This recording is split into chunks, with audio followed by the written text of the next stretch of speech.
మహాగణాధిపతయే నమః. ఓం గురుభ్యో నమః. ఓం శ్రీమాత్రే నమః. పరమేశ్వర స్వరూపమైనటువంటి జ్యోతిష, వాస్తు మరియు ఇతర అనేకమైనటువంటి శాస్త్రములను మనకు అందించినటువంటి మహర్షులకి నమస్కారం. హయగ్రీవ హయగ్రీవ హయగ్రీవేతియో వదయేత్తస్య నిస్సరతే వాణి జహ్నుకన్యా ప్రవాహవత్. అరుణాం కరుణాతరంగితాక్షీం ధృతపాశాంకుశపుష్పబాణచాపాం అనిమాదిభిరావృతాం మయూకైః అహమిత్యేవ విభావయే భవానీం. శ్రీమాత్రే నమః. ప్రేక్షకులకి ఆ లలితాంబిక అమ్మవారి యొక్క అనుగ్రహం పరిపూర్ణంగా కలగాలని మనస్ఫూర్తిగా కోరుకుంటూ మనం ఈరోజు కాందాయ ఫలము ఈ యొక్క మొదటి 4 నెలలు మనం ఆల్రెడీ చెప్పుకున్నాము ఉగాది సమయంలో. ఇప్పుడు మరలా మనకి ఆగస్టు 9 నుంచి డిసెంబర్ 9 వరకు ఉండేటువంటి 4 నెలలు నక్షత్ర వారీగా ఒక రాశిలో 3 నక్షత్రాలు ఉంటాయి. వారికి ఏ రకంగా ఫలితాలు ఉన్నాయి మరియు ఆ యొక్క ఫలితాలని అధిగమించడానికి, అంటే ఒక్కోసారి మనకి ఇబ్బంది పెట్టే ఫలితాలు ఉంటాయి, ఒక్కోసారి లాభంగా ఉంటుంది, ఒక్కోసారి సమంగా ఉంటుంది. ఆ రకంగా ఆ యొక్క ఫలితాన్ని మనకి ఎక్కువ ఇబ్బంది రాకుండా క్లియర్ చేసుకోవడానికి దేవతానుగ్రహం ఏం చేసుకోవాలి, గ్రహారాధన ఏం చేయాలి, అదేవిధంగా గోసేవ ఏం చేయాలనేటువంటి విషయాలు మనం ఒక్కొక్క నక్షత్రపరంగా చెప్పుకుందాం. తులాలగ్నము, తులారాశి, తులవారికి గనక చూసుకున్నట్లయితే ఇందులో ఉండే నక్షత్రాలు కాందాయ పరంగా చూసుకుంటే తులారాశిలో మనకి ఉన్నటువంటి నక్షత్రాల్లో చిత్త 3-4 పాదాలు ఉంటాయి, స్వాతి 4 పాదాలు, విశాఖ 1-2-3 పాదాలు ఉంటాయి. అయితే ఇక్కడ ఈ చిత్తా నక్షత్రం కానివ్వండి, స్వాతి నక్షత్రం కానివ్వండి, వీటికి సంబంధించింది కనుక చూసుకున్నట్లయితే ఇది 2-0-1గా ఉంది. అంటే ఏమిటి? చిత్తా నక్షత్రం వారికి ధనపరంగా సమంగా ఉంటుంది, పార్ట్నర్స్తో సమమైనటువంటి ఫలితాలు వస్తుంది. దీంతోపాటు మరి స్వాతి మరియు విశాఖ నక్షత్రాల వారికి కనుక చూసుకున్నట్లయితే స్వాతి నక్షత్రం వారు మాత్రం మీరు అప్పుల విషయంలో చాలా జాగ్రత్తగా ఉండాలని చెప్తుంది. ఎందుకంటే స్వాతికి రుణాలు ఎవరికైనా ఓవర్గా ఇచ్చాము లేదా రుణాలు ఓవర్గా తీసుకున్నాము, ఎక్కువ రుణం తీసుకొచ్చి ఒక బిజినెస్ పెట్టాము, ఇక్కడ ఎఫెక్ట్ చూపిస్తుంది. పర్టికులర్గా ఈ జోన్లో చూసుకోండి మీరు. విశాఖ, మరి విశాఖ నక్షత్రం పరిస్థితి ఏమిటండి? ఇక్కడ విశాఖ నక్షత్రం వారికి చూసుకున్నట్లయితే వీరికి మాత్రం ఖచ్చితంగా మీరు చేసే రీసెర్చెస్ మూలంగా ధనయోగం రావడం, అలాగే సడన్గా ఇంతకుముందు వరకు ఇంత సేల్ లేదంటే సడన్గా కొంత సేల్ పెరిగింది, కొంతవరకు ధనయోగం అనేటువంటిది ఇస్తుంది. మరి ఈ 3 నక్షత్రాల వారికి రాశిపరంగా ఎటువంటి ముఖ్యమైన జాగ్రత్తలు తీసుకోవాలి?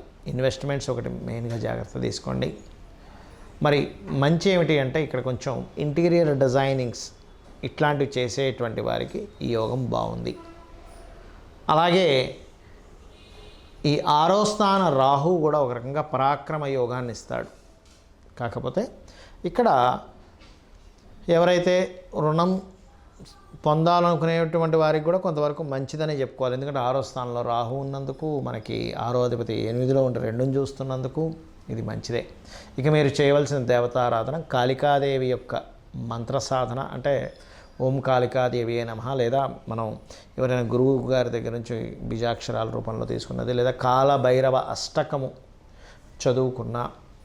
దీంతోపాటు గోవులకి కాస్త బెల్లము తినిపించండి శనివారం పూట, అన్ని విధాలా మీకు బాగుంటుంది. ఈ కాందాయ ఫలాలు కానివ్వండి, రాశి ఫలాలు కానివ్వండి, మాస ఫలాలు కానివ్వండి, వార ఫలితాలు ఏవైనా కానీ ఒకటే గుర్తుపెట్టుకోండి, వీటన్నిటికంటే అతి ముఖ్యంగా మీరు చూసుకోవాల్సినటువంటిది మీ జన్మజాతక ఫలితం. ఎందుకంటే మనము పూర్వజన్మల్లో ఏదైతే కర్మని చేశామో ఆ కర్మ యొక్క ఫలితం ఈ జన్మలో మనం పొందుతూ ఉంటాము. మరి ఈ జన్మలో చేసేదండి, ఈ జన్మలో చేసే కొన్ని మంచి పనులు, సహాయం చేయడం, మాట సహాయం కావచ్చు, లేకపోతే ఇంకేదైనా సరే ఎవరికైనా పుస్తకాలు ఏమంటే ఇచ్చినవి కావచ్చు, అది కూడా కొంతవరకు మనం అనుభవిస్తూ ఉంటాం, ఇక్కడ అనుభవించడం కాదు. కానీ మనం ఎటువంటి పుణ్యకర్మ చేసినా నెక్స్ట్ జన్మలోకి వెళ్తుంది. అది 12 ఫైల్స్గా మారుతూ ఉంటుంది. అంటే ధనభావము, భాగ్యభావము, పుత్రభావము, వివాహము, జీవిత భాగస్వామి ఎలా ఉంటుంది అన్నీ కూడా ఈ జన్మలో ఎటువంటి కర్మని చేస్తామో ఆ రిలేటెడ్ సంబంధించిన ఆ 12 హౌజెస్లో అది వెళ్ళి చేరుతూ ఉంటుంది. అది గుడ్ ఆర్ బ్యాడ్. అందుకే మీరు ఏం చేయాలి, మీ యొక్క పర్సనల్ చార్ట్ ముఖ్యంగా చూసుకోండి. మీరు ఎదగలేకపోతున్నారు. లగ్నభావం ఎందుకు వీక్గా ఉందా, స్ట్రాంగ్గా ఉందా, ఎందుకు అనారోగ్యం వస్తుంది, ఎందుకు మీరు స్ట్రెస్ అవుతున్నారు. అలాగే మరొకటి ఏంటంటే ఇక్కడ ధనస్థానం. చాలామంది చూడండి ఎంతో టాలెంట్ ఉంటుంది కానీ డబ్బులు సంపాదించలేకపోతుంటారు. అంటే మీ ధనాధిపతి ఎక్కడో పాపకత్తిరిలోనో రాహుకేతు యాక్సెస్లోనో ఉన్నాడు. ఇదైతే ఎలా ఉన్నాడో దాన్ని బట్టి ధనం యోగం కూడా వస్తుంది. అంటే ఎలాగా, మీకు రియల్ ఎస్టేట్లో ధనయోగం ఉందనుకోండి, మీరు వెళ్ళి సాఫ్ట్వేర్ జాబ్ చేస్తానంటే కుదరదు, రియల్ ఎస్టేట్లోనే డబ్బులు వస్తాయి. సాఫ్ట్వేర్లో ఉందనుకోండి, సాఫ్ట్వేర్ కంపెనీ పెట్టుకుంటేనే వస్తుంది, అప్పుడు రియల్ ఎస్టేట్ చేస్తారు. అది కొంతమందికి రెండూ ఉంటాయి, సాఫ్ట్వేర్ ఉంటుంది, రియల్ ఎస్టేట్ ఉంటుంది. అలాంటప్పుడు డియోల్ ధనయోగాస్ అంటారు, వ్యాపార ధనయోగాలు ఉంటాయి. ఆ రకంగా చూసుకోవాలి. అంతేగాని ఏలినాటి శని వచ్చిందండి, సర్పదోషం ఉందండి, అందుకే నాకు ధనయోగం లేదనుకోవడానికి కాదు. అయ్యో ఆ ఇబ్బంది, ఆ దోషం ఉంటుంది, కాదనట్లేదు. కానీ దానికి సంబంధించిన పరిహారం చేసుకొని మార్గం వెతుక్కొని వెళ్ళిపోవాలి. ఎలా అంటే, మనం ఒక ప్రదేశానికి వెళ్ళాలి, కూర్చొని ఆలోచిస్తున్నంతసేపు వెళ్ళలేం. సరే కాసేపు ప్లానింగు, వెళ్ళడానికి ఏమిటని చెప్పి చూసుకోవచ్చు, కాసేపు మీరు ఆలోచించవచ్చు. కానీ చాలామంది తెలియక జీవితాంతం ఆలోచిస్తూనే ఉంటారు. ప్రయాణం చేస్తేనే గమ్యం వస్తుంది అనే విషయాన్ని మర్చిపోతారు. అదేవిధంగా మీ ప్రయత్నాలు సక్సెస్ అవ్వాలంటే మీ 3rd హౌస్ నుంచి మీ 4th హౌస్, అంటే మీరు ఏ డైరెక్షన్స్ గృహాల్లో, అది రెంటల్ అయినా ఓన్ హౌస్ అయినా, మీ పేరులో ఉండే వర్గుని బట్టి అది కూడా కొంతవరకు మీకు సపోర్ట్ చేస్తుంది మీ జాతకానికి. అదేవిధంగా సంతాన అభివృద్ధికి ఏం చేయాలి, అసలు వివాహం ఏ సమయంలో అవుతుంది, ఏ సమయం మీకు సరైన సమయం వివాహానికి, ఏ సమయం సరైన సమయం కాదు. అదేవిధంగా ఉద్యోగ సంబంధించిన విషయాలు కానివ్వండి, వ్యాపార సంబంధించినటువంటి విషయములు కానివ్వండి, మీ యొక్క పర్సనల్ చార్ట్లోనే ఉంటాయి, గుర్తుపెట్టుకోండి. అంటే ఏ వ్యాపారం చేయాలి, ఏ వ్యాపారం ద్వారా డబ్బులు వస్తాయి, ఏ ఉద్యోగం, అంటే ఉద్యోగం చాలామంది చిన్నపిల్లల జాతకాలు చిన్నప్పుడు మొట్టమొదటిగా చూసుకోవాల్సింది కేవలం ఎడ్యుకేషన్, అంటే ఎడ్యుకేషన్ హౌస్ మాత్రమే చూస్తారు. అలా కాదు, మీరు వృత్తి సంబంధించినటువంటిది ఏది ఉంది, ధన సంబంధించింది ఏది ఉంది కూడా పరిశీలన చేసుకోవాలి. ధనము, వృత్తి. ఇప్పుడు చూడండి, ఎవరు టైంపాస్కి చేయరుగా ఎడ్యుకేషన్ కూడా ఇవాళ రేపు ప్రొఫెషనల్గా ఆ యొక్క ప్రొఫెషన్ తీసుకోవడానికి చేస్తారు. ఆ ప్రొఫెషన్ తీసుకోవడానికి చేస్తున్నాము అన్నప్పుడు మరి దానికి సంబంధించినటువంటిది మనం చేయాలి. అలాంటప్పుడు ముఖ్యంగా ఏంటంటే, మీరు ఒకటే గుర్తుపెట్టుకోండి, మీ యొక్క జన్మజాతకంలో ధనాన్ని, ప్రొఫెషన్ని ఏ గ్రహం ఇస్తుందో దానికి ఫస్ట్ ప్రయారిటీ ఇవ్వండి.